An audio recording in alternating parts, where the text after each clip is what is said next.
Lanjutan sidang kasus korupsi pembangunan Masjid Sriwijaya Jilid 1 dengan terdakwa Edi Hermanto, Sairipudin Dwi Kridayani, Samuyudi Ahminto masuk agenda pemeriksaan para terdakwa di persidangan yang digelar Jumat lalu di Pengadilan Tipikor Palembang. Jero pemeriksaan tentang aliran dana fee proyek pembangunan Masjid Sriwijaya berdasarkan bukti dokumen ternyata 4 terdakwa kompak manta sudah nerimo fee dari proyek tersebut. Di mana terdakwa Edi Hermanto, Ketua Panitia Pembangunan Masjid Sriwijaya, manta nerimo fee jero proyek Masjid Sriwijaya. Untuk duit sebesar 684 juta rupiah tersebut ngerupakan duit operasional untuk pembangunan Masjid Sriwijaya yang ada di rekening pribadi terdakwa Edi Hermanto. Terdakwa Saripudin, Ketua Divisi Lelang Pembangunan Masjid Sriwijaya, manta nerima pi jero proyek Masjid Sriwijaya ini.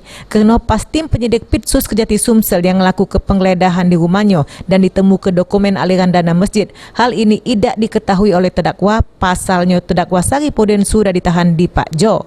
Untuk terdakwa Dwi Kridayani, kuasa KSO PT Berantas Adipraya, dirinya ngakui tidak pernah nerima pi jero proyek pembangunan Masjid Sriwijaya. Bahkan terdakwa juga tidak pernah ngenjuk ke pi ke wong lain jero proyek ini.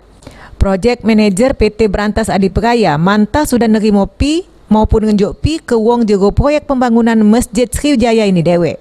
Selanjutnya, habis pemeriksaan keempat terdakwa, persidangan yang dipimpin Majelis Hakim Sahlan Effendi nunda persidangan untuk masuk ke agenda tuntutan dari pihak JPU di sidang berikutnya. Sri Febriandi, PAL TV.